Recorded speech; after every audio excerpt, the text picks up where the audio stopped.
Hey, welcome, entrepreneurial agent listeners. Today, I have the special honor and privilege of speaking with a great friend of mine, Mr. Vic Culberson.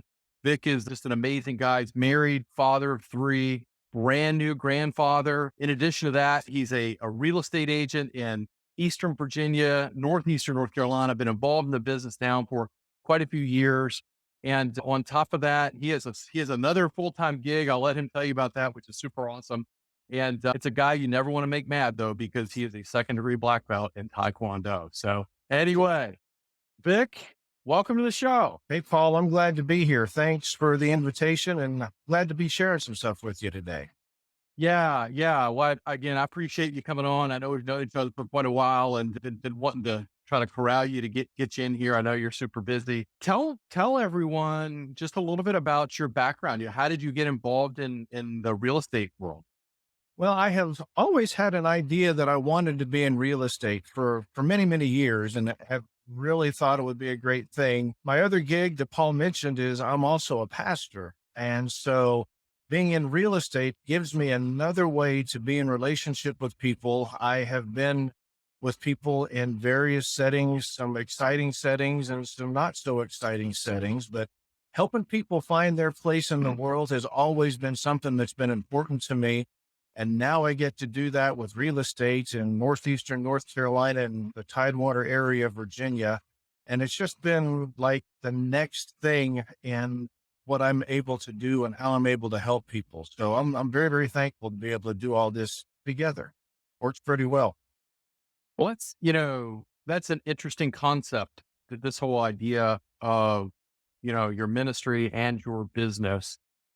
And I'm fascinated with the idea. I have a lot of there, and what's neat about what you're talking about, maybe you can go a little deeper on, is this idea that it's really sort of the holistic approach to your client. Because I think about buying a house, a place to live, is really the core, the centerpiece of your family, right? Your physical family. Right. But there's obviously a whole lot more to your life than just that.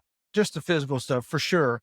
But buying a house, selling a house, I mean, those are two very, very big decisions that people have to make. And we live in a very mobile society. As you're well aware, most people, from what I'm reading these days, they make multiple moves in their lifetime. The days of people just staying in one place forever and always, those are pretty much behind us. And so I'm in a place where I can help people with their spiritual needs for sure, but also helping them find a good spot for them, for their family, people who are relocating to this area. This is a great, attractive area where we live, and people want to move to both sides of the state line when they retire. And, with the military and the contractors that we have in this region, this area has always got some turnover.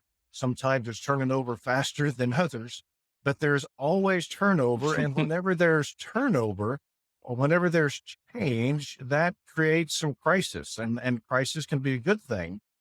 But being able to be with people in those, if you will, crisis moments to help them get through to the next part of where they're supposed to be has really turned out to be a good thing. And again, I'll probably say it a lot today, but I am so blessed and so thankful to be able to do everything that I get to do. People trust me with lots of their stuff, and I cherish that and I value that, and I protect that very, very carefully for my people. I really do.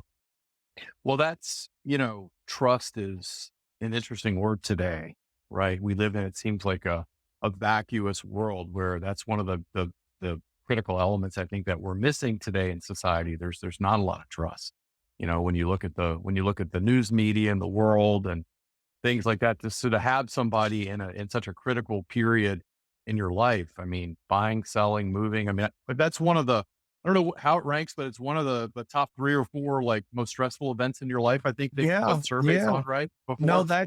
that's one of those things. The human body, the human psyche is able to, a full and overwhelming load is 100. And when you take things like life and jobs, or you change a job, that's a 100 in and of itself. You buy or you sell a home, that's a 100. You have a death in the family, you have a birth in the family, you get married. all of those things are very, they're very intense and they fill people up, and sometimes in a good way and sometimes in a not so good way.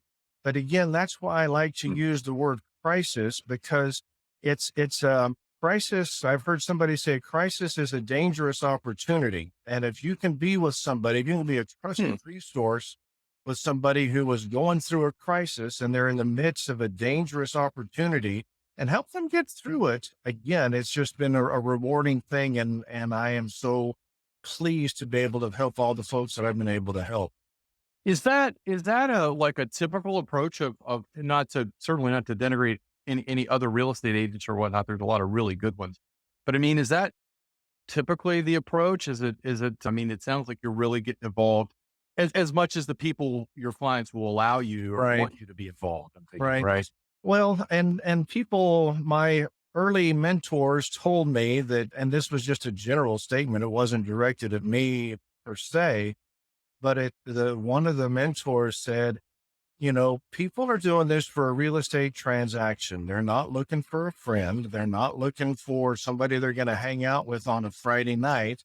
I can say from personal experience, that's mostly true. However, you do find the folks that you get to spend a lot of time with, but even the folks that you don't see very much, again, you keep up with them, you send them the cards or the emails or the text messages and all the touchstones that you're supposed to do. But Mhm. people want to be comfortable and know that the person that they're dealing with has got their best interest at heart.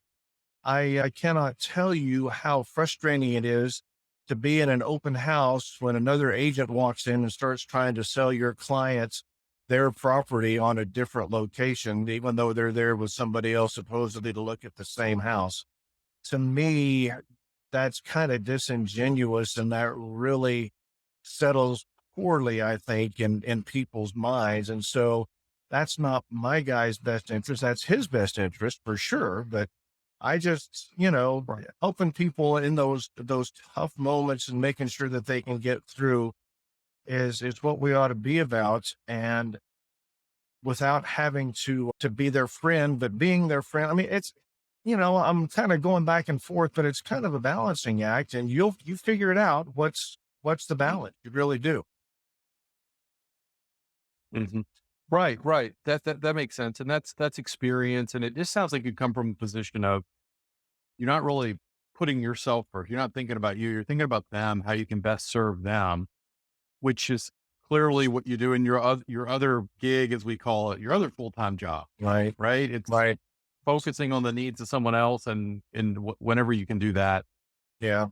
No, and again, it's been a great match, and my wife has been so incredibly supportive through all of this. Our other pastor, she's absolutely fantastic and makes it possible for me to do all the things that I need to do. And you get pulled lots of different directions. I was a martial arts instructor for a while as well, so you just do what you can to help take care of folks and make sure that they are being number one, and not you, because they are who you're there to work for and work with throughout this entire process.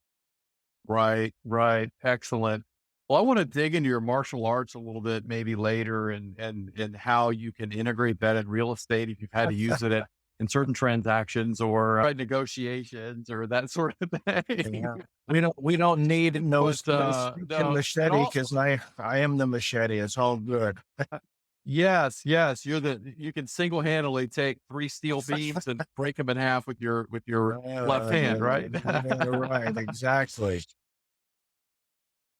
Well, hey, but on a practical in an all seriousness standpoint, I mean, to get to a level of second degree martial arts, and I've never been a martial artist. I've always been fascinated with it, but just never have done it. I would imagine a lot of the disciplines and the things that you learn throughout all the years of rigorous training, physically, mentally, whatever, to get to that level apply in real estate. I mean, how do you see that? Sure. One of the things that I tried to do initially is try to put a box on each of the things that I was doing in my life. I didn't necessarily want things to integrate. I was trying to honor this commitment and that commitment and the others as well. And what I found is by pulling all of those resources together, I'm able to be more of service all the way around to my clients. You know, life is very complicated. Life is complex. And I am not, people are, but I am not very good at putting things into a box. One thing seems to bleed into another, and that works extremely well. But yeah, there's some discipline. There's making sure that you practice appropriately. There's making sure that you follow through appropriately. So many analogies could be brought forth, the pivot. I tell people sometimes when we're dealing with real estate, we have to pivot and move away from one way of thinking to another one just so that we're thinking clearly. Mm. And I can tell you that if you don't know how to use your body with martial arts and you don't know how to pivot your body effectively, you can get hurt. You can hurt yourself. And so helping people learn Mm. how to pivot and coaching them through the pivot, that's been one of the most interesting things to have happen. And people can get their mindset, people can get tunnel vision on what they want to do. And sometimes you can help them pivot and they get out of it and they move in a different direction. But yeah, moving in a different direction and pivoting is important. What else could we bring in? The focus on the targets. I mean, people are all over the place sometimes when they're looking at things, and this one looks good, that one looks good. I want this one, I want that one. But if you listen to your clients and you spend any time with them, I work with both buyers and sellers, and I guess I'm kind of speaking primarily about buyers at the moment. They'll see the next shiny object and then they'll go look at it, and you'll know based upon previous conversation, house isn't big enough, there's not enough room, it's, all sorts of different things, and yet they feel like they want to look at it. So you get to a place where you can, okay, I'm your guy. I'll do what you want me to do. But did you look at this? Or here's what I've learned. We can still do, but it's up to you. And yeah, we want to do, or, oh, yeah, Vic, thanks. We'd rather do something else than do another dry run tonight. And, you just learn how to help your folks make those moves. No, that's interesting.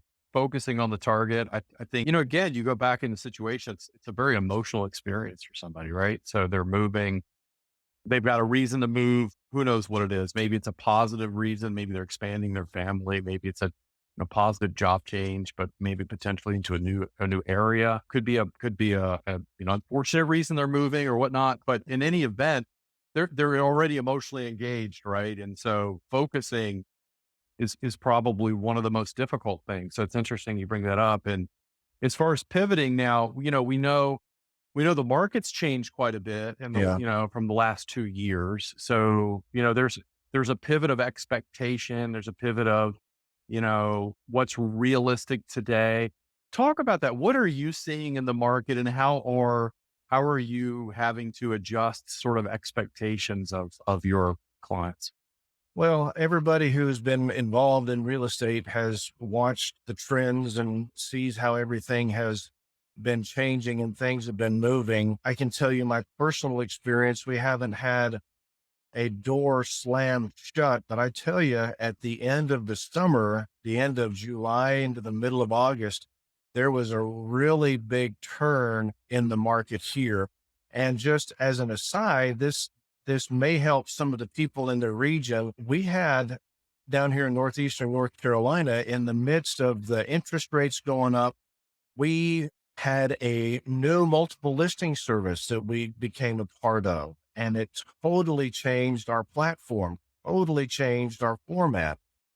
And I can tell you that that was a learning curve, and it's still a learning curve for the agents with this new multiple listing service. But when you combine that with the end of the buying season, getting onto a new MLS, people were not getting the kinds of views. We weren't getting the kind of appointments to look at properties because things were kind of overlapping and not overlapping successfully and clean. So I had to figure out how to help my buyers get to the new system. And then I also had to help my sellers understand that this was kind of like a perfect storm right here at the end of this particular season, because when you list something in one multiple listing service and then you've got to put it in the new one, and people aren't used to the new one, and it's all kind of hitting and happening all at one time. Yeah, managing expectations and helping walk people through those things,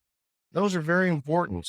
And, I guess my thought there, we've heard managing expectations forever and always, and that's certainly part of what we do. But we've got to be honest with our folks. And if we try to sugarcoat it or under or over whatever, sell, promise, deliver, all of that, it's good. It can cause some hurt feelings. And so we just need to be straight up with everybody and help them to understand that this is where we are and this is what's going on right now. Yeah. No, that's good. And then the sellers that you represent, are you, because of the perfect storm, before 6 months ago, they could put a house out at pretty much any dollar amount, right? People would Right. bid for it, fight for it. And it was a little, as I think, was it Ronald Reagan that called it irrational exuberance? Maybe not him, but somebody used that term in the past, and it became sort of that way. Yeah. We're certainly not there now. No. Are your sellers sort of coming to terms with the fact that, okay, we need to be sort of realistic, and we've gained 50% our home value in the last 3 years or some number, that just can't keep going. Right. Well, yeah. And then the market is driving that. I mean, the interest and the amount of showings from you're right. I mean, you could almost put a price point out there that was something you wouldn't have even considered 8 months ago, 10 months ago for a few months there. But now you've got to be very diligent with your comps and pull all of that stuff into account. Some people feel like, I mean, this area is always going to be growing. There's always going to be new construction going on, Mhm. and the people are buying up the land and building on the property, and you applaud that on the one hand, and that those values are certainly where they are. But some of the more established neighborhoods, they feel like that they should be reaping some of the benefit of the new construction. And there's a little bit of a bleed over for sure, but not always, not Mm. always. So helping people Right. understand, what the dynamics are. And even on the buyer side, I had to deal with a seller, and my buyer backed out of it or didn't take the deal. But there was a seller who was adamant that he needed to have X amount of dollars because just right across the fence, right over there. And okay, that's there and this is here, and so it's just helping people be realistic with their expectations. Well, I mean, that's your job, right? I mean, it's when a market turns like this, if it's just sort of turning, there's always a challenge somewhere, whether it's a buyer's market, a seller's market, a transitional market. But as you said, they're always going to buy and sell.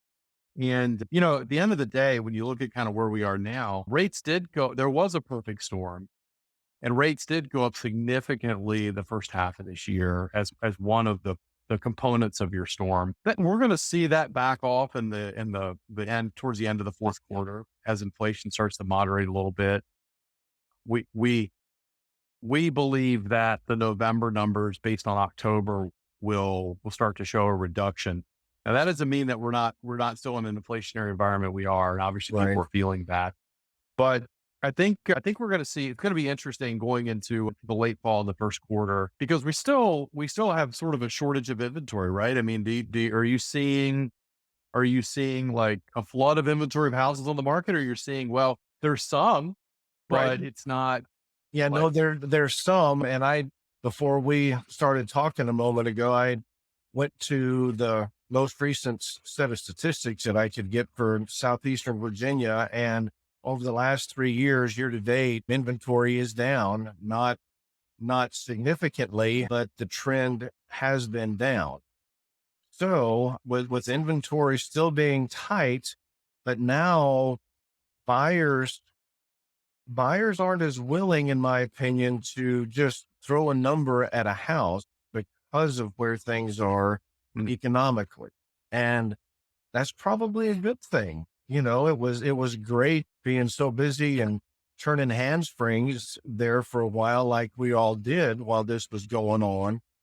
But it's probably good that things have moderated a little bit and we get a transitional time where we begin to figure out how things are going to eventually balance out. But it's definitely a time that a lot of people are stepping back. Again, like we said a couple of times now, there's always going to be people buying and selling stuff. And so we just have to be ready and be the reliable resource that people need in order to help them figure this whole thing out, whichever side of the table they happen to be sitting on.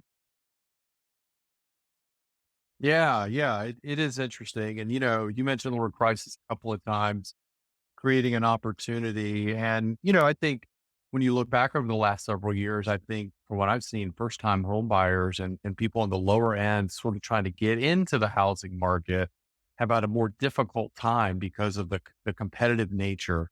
So on one end, you have low interest rates and you have low supply, and it drives competition so high that you're going into, making offers with appraisal guarantees and all kinds of extra cash.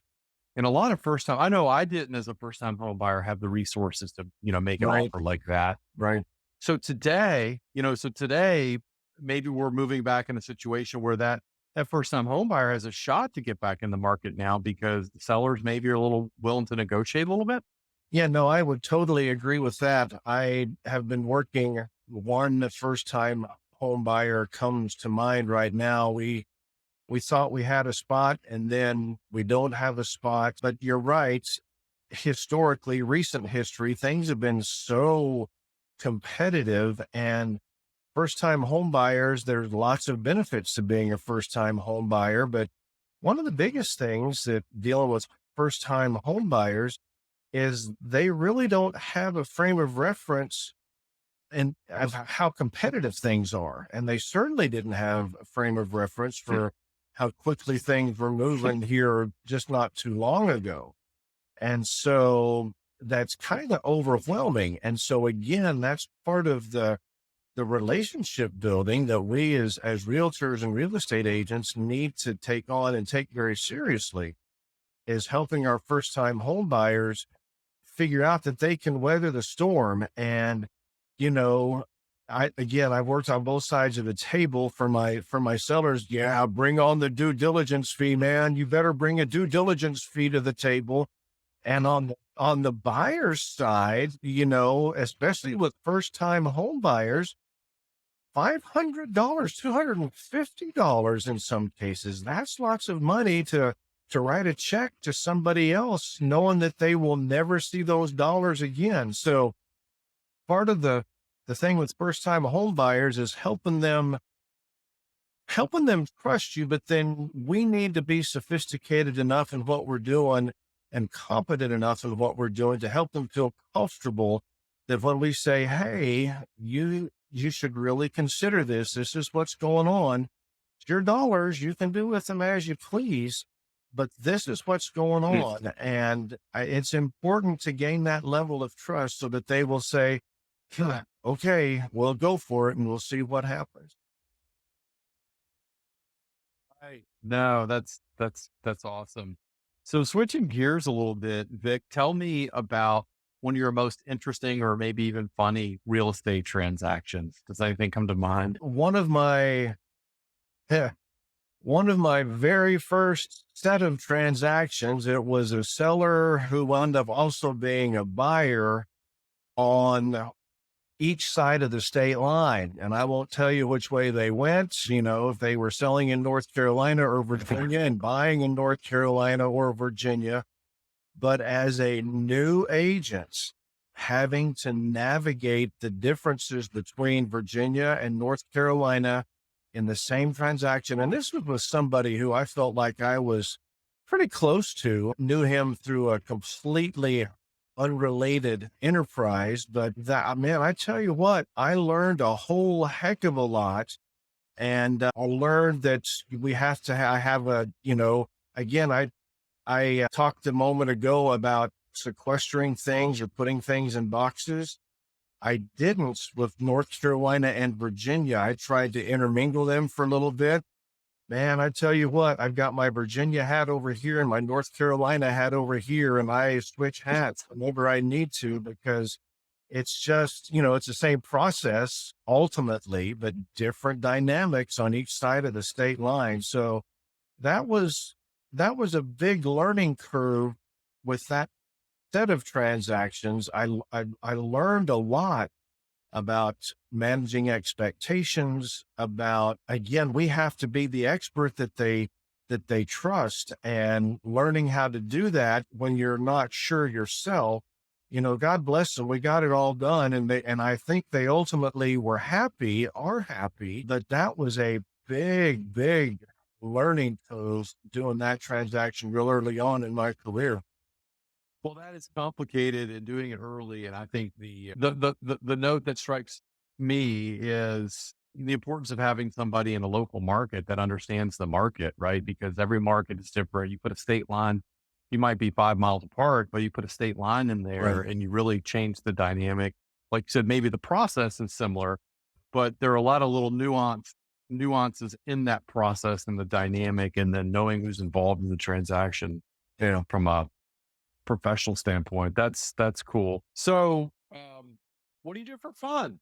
You're a busy guy. Yeah, I'm a busy guy. I wish my grandbaby was a little bit closer. I'd spend a whole heck of a lot more time with her. We got to see her last week and spend some time with her, but I read a lot. I do exercise a lot. I'm not following the martial arts. I'm not working out with the arts at the moment right now. This is kind of crazy, but I broke both of my arms when I was a kid, and my elbows are for sure telling me that, hey, you broke both of your arms when you were a kid. So I've had to change some of the things that I like to do, but I like to read and I like to write, and I spend time doing those kinds of things. And I modified my exercise routine begrudgingly and reluctantly, but those are things that are Uh, important to kind of get your mind off of all of this other stuff because it can become an all-consuming thing if you let it. It really can be.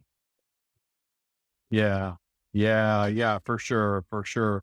Well, maybe next time we'll talk about how you did that to your arms, maybe what you were breaking as you were Uh, exercising your taekwondo. uh, So, Vic, tell us, we're coming up on the end, man. Tell us how people can find you. They need a thanks for great agent in Northeast North Carolina. Well, again, thanks for letting me do this. I have a website, and it's either Victor Culberson, which is just my name, victorculberson.com, or victortherealtor.com. And that will get you to my website. It's a very simple website. It's linked up with the firm that I'm part of, and but all of my contact information is there. My email address is victorculberson@gmail.com. And my phone number is 252-421-9045.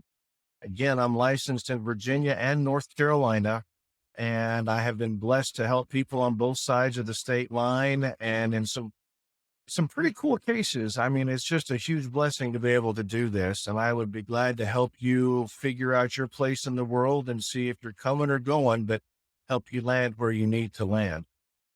Oh, that's awesome, Vic. Well, man, I had a great time. I appreciate you taking the time to chat today. Yeah, thanks for letting me be here with you guys. And I'm looking forward to a great 2022 and beyond, and we'll see what happens next. Yeah, I'm sure you're going to do quite well. Thanks, Have a Paul. fantastic day. Thanks, you too. God bless you.